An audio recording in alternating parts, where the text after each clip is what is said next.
आज के वीडियो में आप सभी का एक बार फिर से बहुत बहुत स्वागत है। तो आज के वीडियो में हम लोग जीवन परिचय देखने वाले हैं और वो भी तुलसीदास जी का, जो कि बहुत ही महत्वपूर्ण हैं आपके एग्ज़ाम के लिए। जो भी 10th का एग्ज़ाम देने जा रहे हैं तो उनके लिए बहुत ही महत्वपूर्ण है तुलसीदास जी।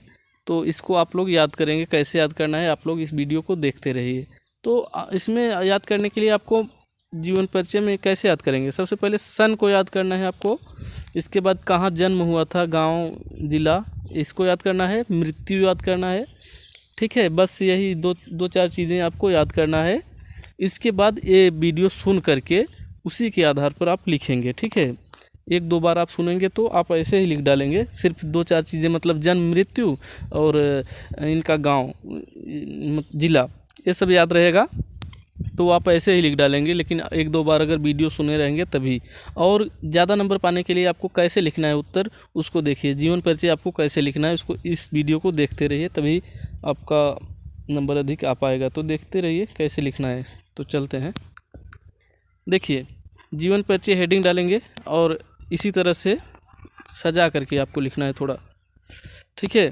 तो गोस्वामी तुलसीदास जी का जन्म सन 1532 को ब्लैक पेन से लिखना है, क्योंकि जो मुख्य चीज़ें हैं उनको दिखाना होता है जिससे नज़र पड़े एग्जामिनर का।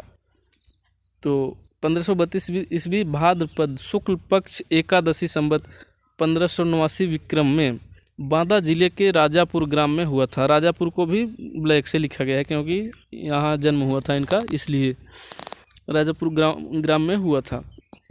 कुछ विद्वान इनका जन्म एटा जिले के सोरो ग्राम में मानते हैं। आचार्य रामचंद्र शुक्ल ने राजापुर का ही समर्थन किया है। कहने का मतलब आचार्य रामचंद्र शुक्ल जो हैं राजापुर को ही इनका जन्म माने हैं, यही है इसका मतलब। तुलसी सरयू पारण ब्राह्मण थे।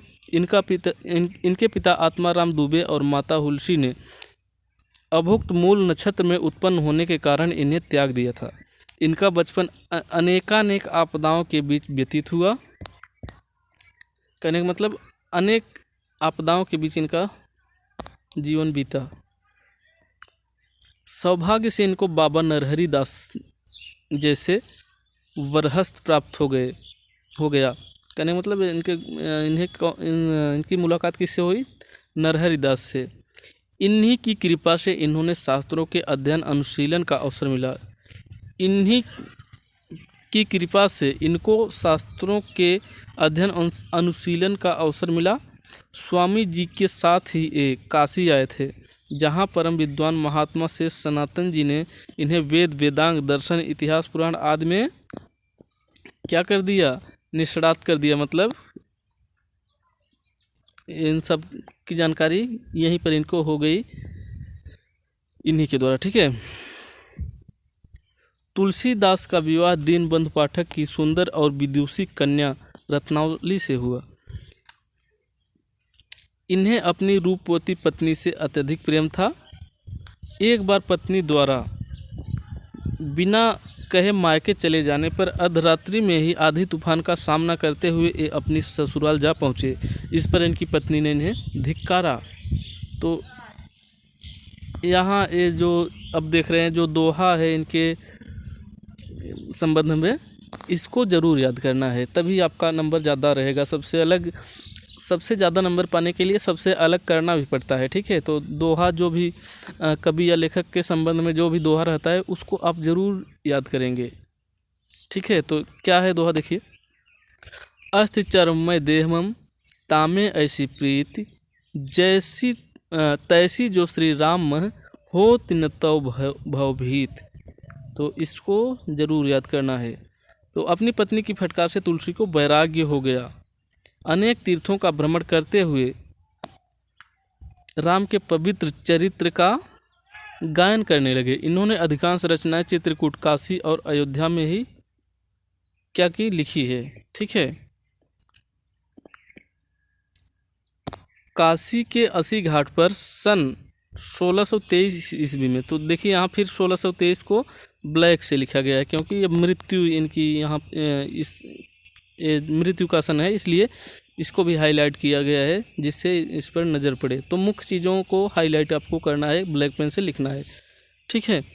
तो काशी के अस्सी घाट पर सन 1623 श्रावण शुक्ल पक्ष सप्तमी संवत 1680 विक्रम में ये परलोकवासी हो गए। इनकी मृत्यु के संबंध में यह दोहा प्रसिद्ध है। तो 80 घाट यहाँ लिखा गया, ब्लैक पेन से भी रहेगा। तो देखिए इनकी मृत्यु के संबंध में एक दोहा प्रसिद्ध है, इसको आप लोग ज़रूर लिखेंगे अगर अधिक नंबर, अच्छा नंबर पाना है तब, ठीक है। तो संवत 1680 गंग के तीर, श्रावण शुक्ला सप्तमी, तुलसी तजो शरीर। तो ये हो गया आपका। इसके बाद कृतियाँ यानी रचनाएं इनकी। तुलसीदास जी द्वारा 12 ग्रंथ प्रमाणित माने जाते हैं। कितने? 12 ग्रंथ, जिसमें रामचरितमानस प्रमुख है। सभी रचनाएं इस प्रकार से हैं। तो देखिए कौन कौन सी रचनाएं हैं।